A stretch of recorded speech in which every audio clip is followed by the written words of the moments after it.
Going to walk you through how to do a handle calibration just using the handle menu.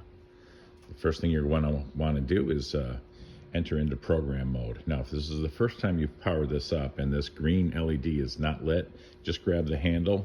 That'll cause it to actuate the handle and the light will come on. That way you can enter into program mode.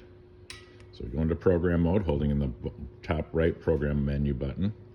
Then we're going to scroll down to general settings, enter that.